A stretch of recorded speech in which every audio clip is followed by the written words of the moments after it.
Ìjọba ìpínlẹ̀ Èkó dá àwọn òṣìṣẹ́ KAI dúró tí wọ́n sì fi LAGESC rọ́pò wọn.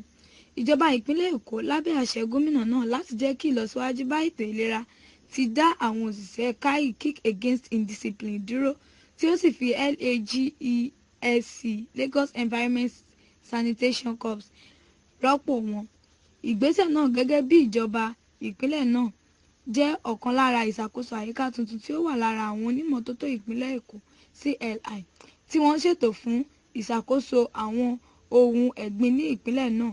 Nígbà tí ó ń sọ̀rọ̀ níbi tí wọ́n ti fi CLI lọ́lẹ̀ ní gbàgede Agége Stadium, Èkó, gómìnà ìpínlẹ̀ náà Akínwùmí Àǹbọ̀dé lánàá sọ pé ìgbésẹ̀ náà máa mú ìdàgbàsókè bá ìmọ́tótó ọjọ́ ọ̀la, ìlera àti àyíká tí kò ní àgbàrá.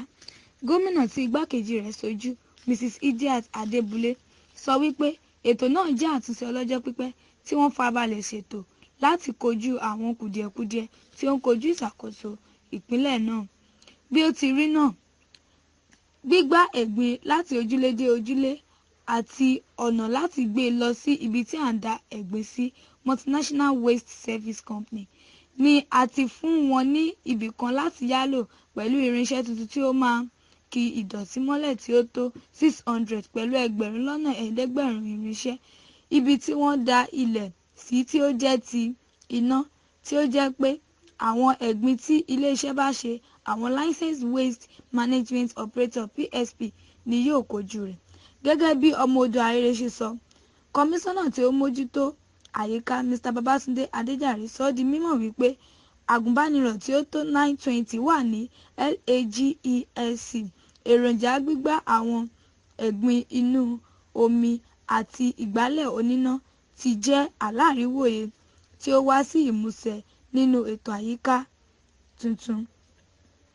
Bí ó ṣe fọwọ́ sọ̀yà wípé ìdàgbàsókè náà máa so èso rere látàrí mímú ìdàgbàsókè bá ètò ìlera àti mímú ayé rọrùn fún àwọn olùgbé ìpínlẹ̀ náà.